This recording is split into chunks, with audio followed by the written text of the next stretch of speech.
Welcome back to Snetterton, everybody, for the next race that we've got coming up, which is going to be round 6 of the 2023 Focus Cup Championship. We saw one race earlier on today where Lewis Clark claimed his first win of the season, but as this is the second race of the day, first of 4 that we've got over the course of this weekend, race 2 grid is reversed in blocks of 6 as per the finishing positions from race 1. So Lewis Clark, who won race 1, will start from 6th.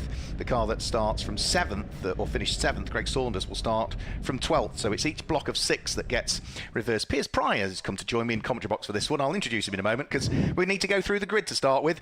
Mark McCann starts from pole position and Jonathan Baker lines up alongside. Row 2 of the grid will be Richard Avis and Ian Mitchell, who both had busy first races earlier on today. Row 3 of the grid is Lewis Clark and Abby Walton, with row 4 of the grid being Sarah Hall, who lines up alongside Claire Avis. Onto the 5th row of the grid. The inside of the 5th row of the grid is Ian Graham, and Simon Watts is the person that keeps him for company. And then on row number 6, it's Greg Saunders and Simon Walton, the man behind the Focus Cup. And then the final row of the grid is Andrew Weiss, who has Simon Waugh for company. Now, Simon Waugh finished second in the race earlier on today, but I noticed for this one he's gone to the back of the grid. So car 22 starts from the back of the grid.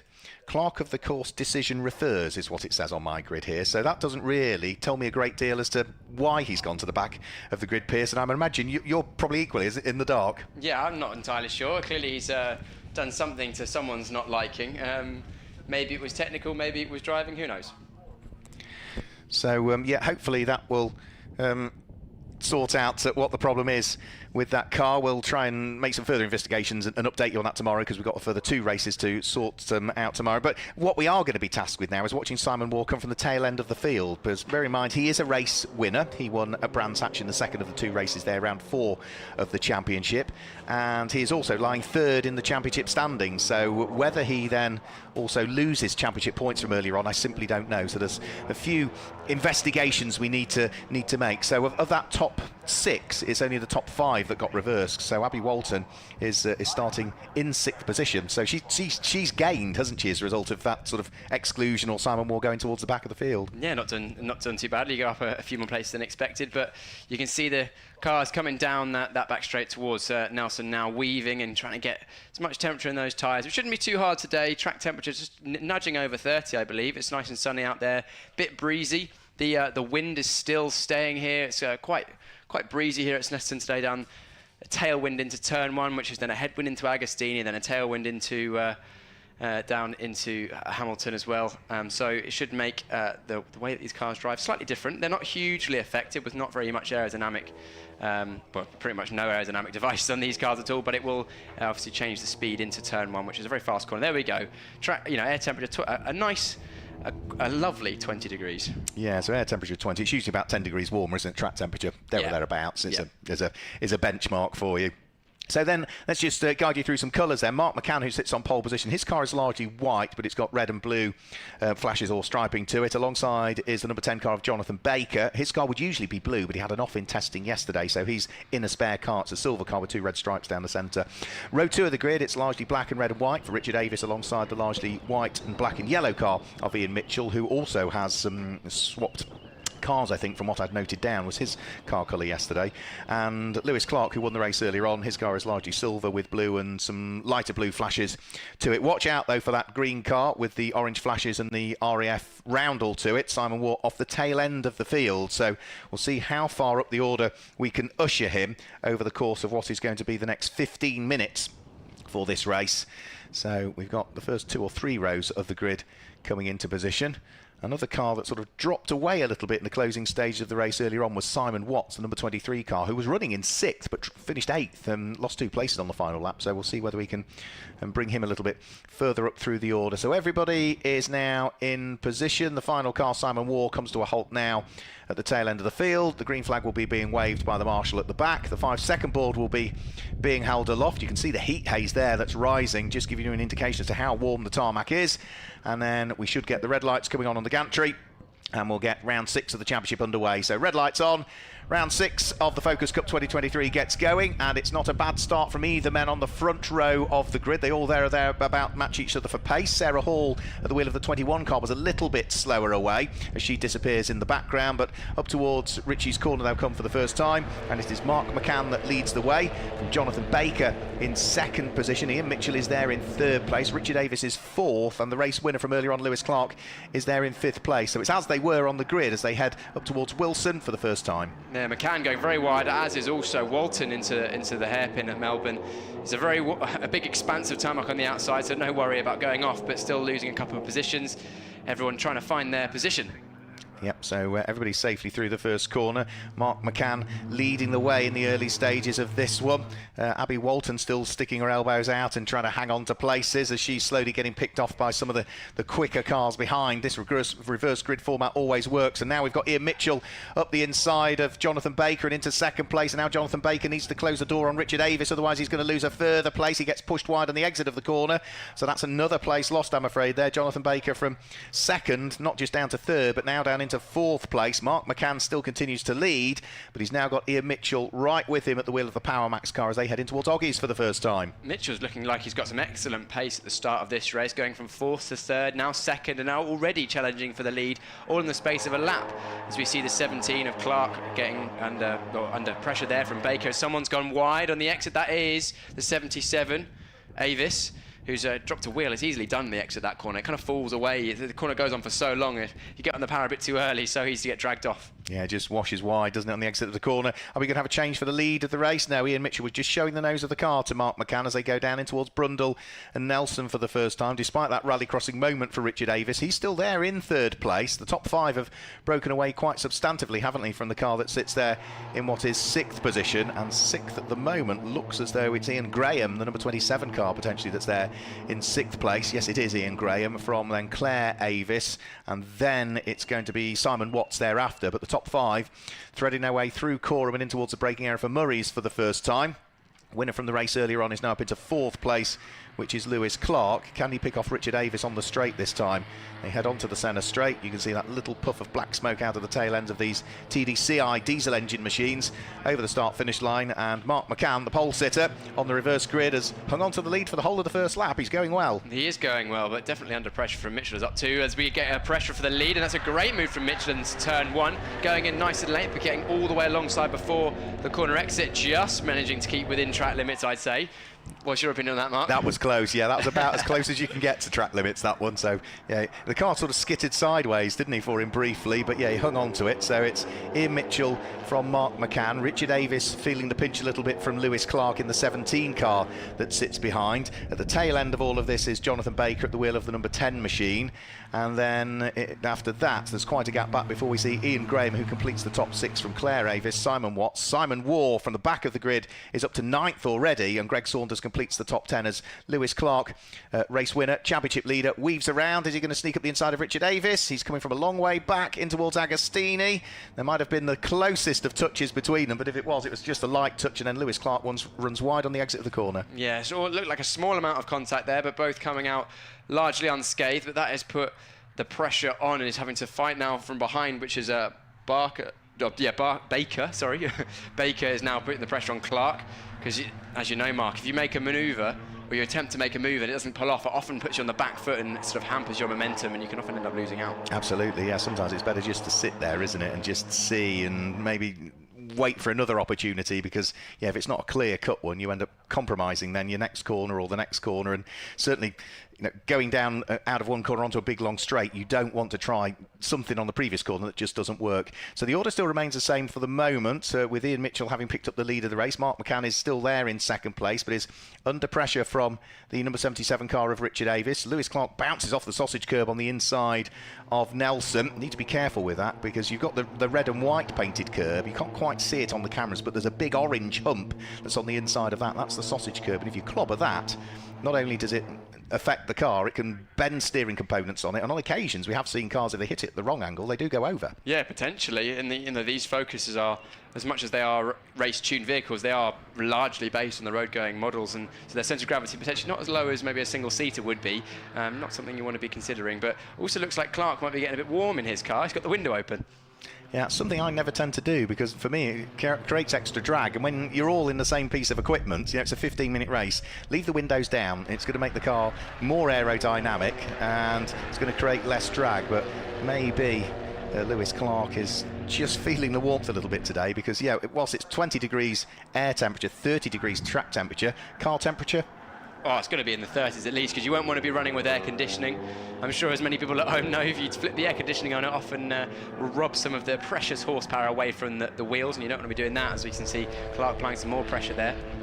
Yeah, Mark McCann still there in second place as he came over the start-finish line, has only lost the one position. He'll be quite happy now, actually, that Lewis Clark is applying the pressure to the black and the red car of Richard Avis, because that might just allow him to pull away a little bit and not have to concentrate on his mirrors quite as much. So up towards the braking area for Agostini they go. Ian Mitchell, since taking up the lead of the race, is just starting to extend the lead advantage, 1.7 seconds to the good. The important thing is that last time through, he took the lead, but also set the fastest lap as well, even with the overtake, 2 minutes 24.741 on the first of the flying laps. But of course, that was just the first flying lap, and they're likely to probably chalk up some quicker laps over the course of the 15 minutes. 7 laps, something like that, will squeeze in. He was released as soon as he managed to get past turn 1 and scampered away in the second and third sectors, and is going on to go faster once again. You can see Avis with a little crack in the window there as well, so potentially not just a little bit of fresh air that he wanted. I've also been noticing, Mark, I don't know if you know anything about it, but quite a lot of the cars have a little heart next to the number. Have you seen those? Do you know what anything that's about? No, I haven't. No. I think there's 2 or 3 cars with that. Well, maybe we'll be able to bring you some more information about that later in the weekend. Lewis Clark this time up the inside of Richard Avis, is he? He's trying to, but it didn't quite work as they turn their way through Brundle and Nelson. So another opportunity to attack that didn't work, which instantly puts him under pressure from the number 10 car with the 2 red stripes down the centre of it, which is going to be Jonathan Baker. It's the orange heart, so that will be in memory of Richard Foote, who was the marshal, who was very sadly killed at Brands Hatch last year whilst marshalling. Of course. I've just seen them, they're orange still, yep, so that's exactly what they will be for. Because, of course, without marshals, we couldn't go racing, and it's only right that we still recognise their continual efforts. So, brilliant fight this is now. 3rd, 4th and 5th place. There's only 1 podium slot up for grabs with these 3 cars.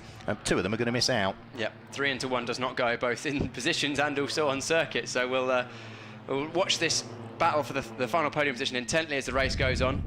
It's getting closer. It's ebbing and flowing between these 3, isn't it? As one of them potentially makes a move, it then sort of closes up and then dropped back, and now Clark's back on the back of Avis once again. I think a move could potentially be coming towards the end of this lap, maybe. Further down through the order, this is Sarah Hall fighting away with Andrew Weiss.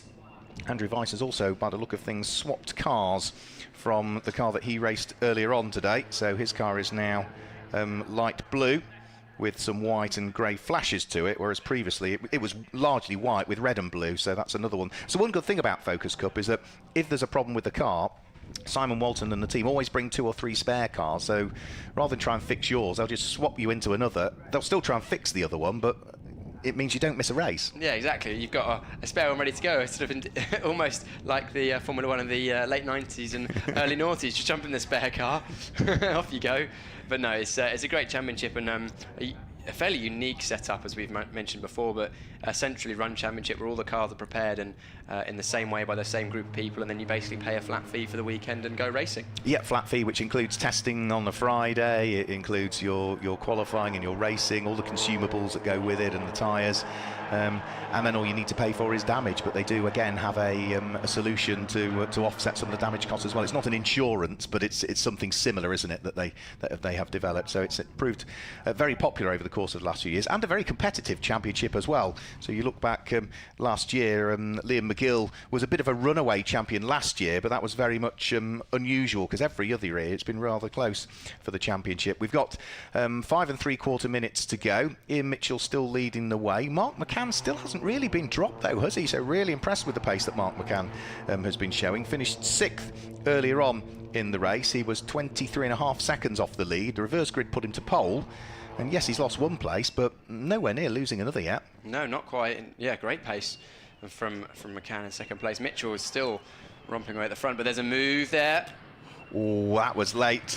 Lewis Clark very late up on the brakes up the inside of Richard Avis, and a case in point for what you said. Tried something, it didn't work. He had to get out of it as the door closed, and now he loses momentum, which is key in these cars. And all of a sudden, from looking to gain a place, he's in danger of losing one because he's got Jonathan Baker right on his boot lid as they head up towards Ritchie's. Yeah, that's a case in point. Again, once again, don't quite get the move done first time. It can often lose you a lot of time, and we saw that earlier on in the race. And once again, now Baker's thinking, I can have a piece of this. Maybe going to have a look into the Melbourne hairpin. Not this time. The next real opportunity is into Agostini, but nearly into the back there of Clark was Baker, late on the brakes. Yeah, very late on the brakes, and yeah, if anything, then has lost a bit of time, so he's dropped maybe another quarter of a Ford Focus length back as they head up towards the left-hander at Palmer.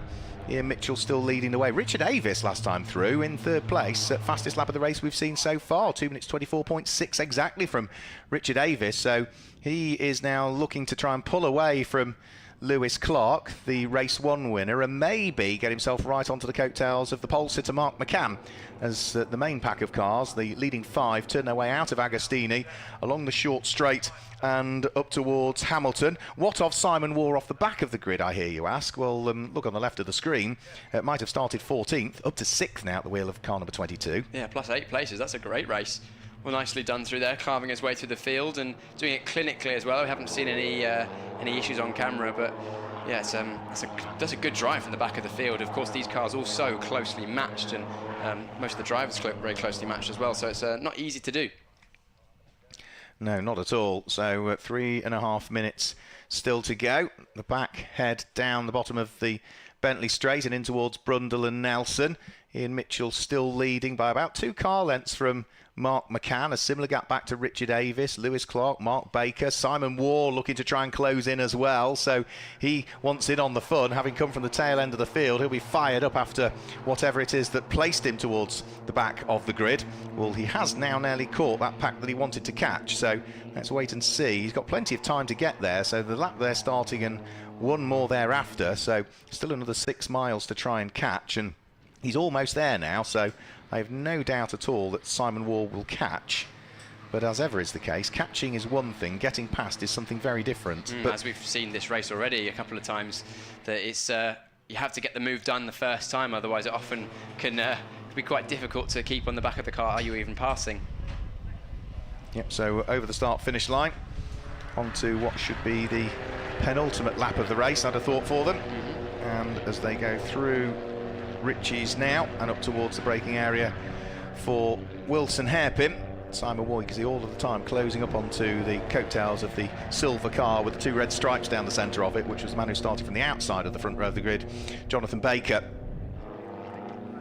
Now Ian Mitchell had broken away in the lead of the race. All of a sudden Mark McCann is back with him, so the lead advantage whittled down to less than three-quarters of a second last time when they came over the start-finish line. And who's the fastest of all of them at the sharp end? It's the man off the back of the grid, Simon Waugh, with the fastest lap, 1 minute 23.895. The top 6 all in one shot now, and you can see Waugh at the back of shot, coming onto the back of that driver behind him. That must be Baker. And the group at the front definitely coming together. That pace that Mitchell had at the start of the race potentially just falling away, or maybe the rest of the group are just finding their feet, or the setup or tyre pressures are coming towards them, and it's now almost 4 for the lead. Well, last time through, Ian Mitchell was about half a second shy of his best in the race. Everybody else thereafter was still matching their best pace in the race. They're only a matter of tenths off it. They've not had any drop-offs. So that was a poorer lap from Ian Mitchell, which has allowed them to catch rather than them getting quicker, if that makes sense. So down the Bentley straight, they all work their way. Ian Mitchell, Mark McCann, Richard Avis, then the silver and the blue car in the hands of Lewis Clark, and as they then will work their way down in towards Brundle and Nelson very, very shortly. Simon Waugh is also catching up with the car in the background, which is Jonathan Baker, so it's sort of 4 for the lead and then a gap and then another pair, isn't it, at the moment? But this could quite quickly turn into a 4-way scrap, which would then definitely bring in the 5th and 6th drivers. Of course, that's Baker and Waugh into this battle. It could be a last lap showdown as we're starting to see some manoeuvres here. Yeah, when did Richard Avis lose out to Lewis Clark? Because Lewis Clark's now up into 3rd place. I didn't catch that. No, I didn't catch that either. Must have missed it. So, yeah, Lewis Clark, the race 1 winner, he is now up into 3rd position and is ahead of Richard Avis. So as they turn their way out of Murray's, they'll be heading on to their final lap of the race this time through. Ian Mitchell leading the way, and looking to try and scoop up if he can his first win of the season. We saw a first win of the season for Lewis Clark earlier on today. Well, Ian Mitchell might be second in the championship, but he's not had a win so far this year.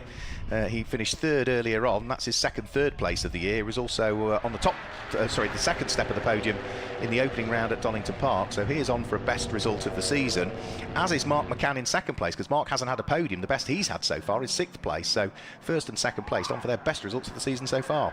Mitchell feeling the need to go defensive into the Montreal hairpin now. It's going to leave him vulnerable on exit, and it's brought the group together once again. You know, you just mentioned that there's a number of drivers who will get in their first wins in this championship. Shows quite how competitive it is, especially at the front end of the field with, well, as you can see in that shot, exactly a great example of all 4 drivers pretty much nose to tail for the lead and a number of different winners. Yeah, we have had a range of different winners, and in fact, have we had anybody as a double winner so far this year? No, Sean Reynolds won the first round as Lewis Clark tries to sneak up the inside of Mark McCann. Then Mark McCann's up the inside of Ian Mitchell for a change for the lead of the race, potentially. So the man who started from pole, who lost the lead early on to Ian Mitchell, is he going to go back in the lead? Yes, because he has the inside line for Hamilton, and through the fast left-hand kink, Mark McCann, cracking job, back into the lead of the race. Ian Mitchell down to second, and now Lewis Clark trying around the outside of Ian Mitchell as they work their way round through Agostini, and that works as well. So Ian Mitchell has gone from first to second to third, and now is in danger of dropping to 4th. Is there a problem with his car? I think there might be a problem. It looked like he dropped off very aggressively there, and between Oggies and is it Williams? Wilson? Williams. And yeah, dropping off the back a lot there, so potentially a car issue, but this battle at the front is not done. No, it's not, because the race 1 winner is wanted to try and scoop up a second race win here. Mark McCann is going to have to be careful heading in towards Brundle and Nelson that he doesn't leave the door open for Lewis Clark, who is right on his boot lid out of Nelson up towards the bomb hole. The clock has ticked to 0, so the checker flag will be ready for them this time through. You can't really overtake through bomb hole. Coram isn't an overtaking place, but you can queue it up onto the brakes in Murray, so Mark McCann needs to be wise to that, Piers. Yeah, Murray's is the last lap, last-ditch opportunity for a move. He's looking on the outside. I think that McCann will probably cover it off. No, it's a lunge into the last corner from Clark. We're going to be side-by-side contact. It looks like either maybe Clark missed a gear. He did, yeah. Must have done. I think he missed the gear. I think he missed the gear, which means that he was looking for the win, and he's not even going to be on the podium. No. It's going to be Mark McCann that claims his first win of the season, his only podium of the year, and his first win. Ian Mitchell comes through to finish in 2nd place, Richard Avis 3rd, and even Jonathan Baker managed to come through to finish in 4th place. So for poor old Lewis Clark, he started 5th. He went for the lead at the final corner, and he's finished 5th after all of that. Here we go. Mark McCann was also deemed to have transgressed circuit limits on that final lap as well, so he might have taken the checkered flag first, but it's not going to be the win on the road, and with it being so close at the front, it means that on corrected times, Ian Mitchell claims the win. So he claims his first win of the season. Richard Avis finishes in 2nd place with Jonathan Baker in 3rd, Lewis Clark 4th, Simon Moore off the back of the grid to 5th, and poor old Mark McCann, circuit limits. Now, was that the contact that forced him wide, and that was the one that gave him the circuit limits? If that's the case, that's quite harsh, but at some point he's transgressed circuit limits one too many times. Clearly got his brought himself up in tension to the stewards and by leaving the circuit and potentially either pushing too hard, or that incident meant that he's got that penalty. But normally the officials can see if you've been forced wide of the circuit. Yeah. So hopefully it's not, well, I imagine it's probably not due to that incident, but clearly left the circuit a number of times before the final lap and then maybe pushed too hard just one too many times. Such a shame for Mark McCann, because he did everything right there other than claim the win in reality. So Ian Mitchell probably is blissfully unaware at the moment that he is going to be the winner. We've still got a few more cars to come over the start-finish line. So here comes Sarah Hall. She's just working her way over the start-finish line now. She will be the last of the finishers, and everybody finished the race. Everybody finished on the lead lap as well. So a nice clean race from the Focus Cup. Hard racing, the odd little bit of rubbing here, but on the whole, another brilliant race from the championship.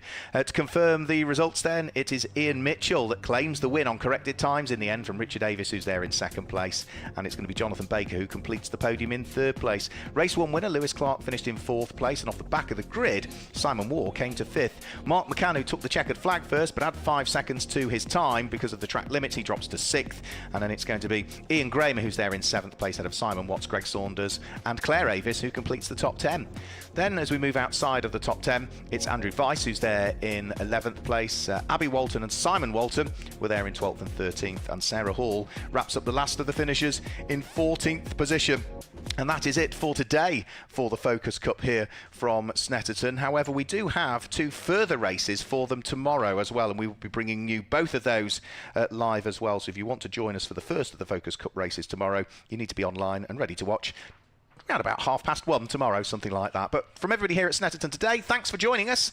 We'll see you tomorrow for some more Focus Cup Championship action.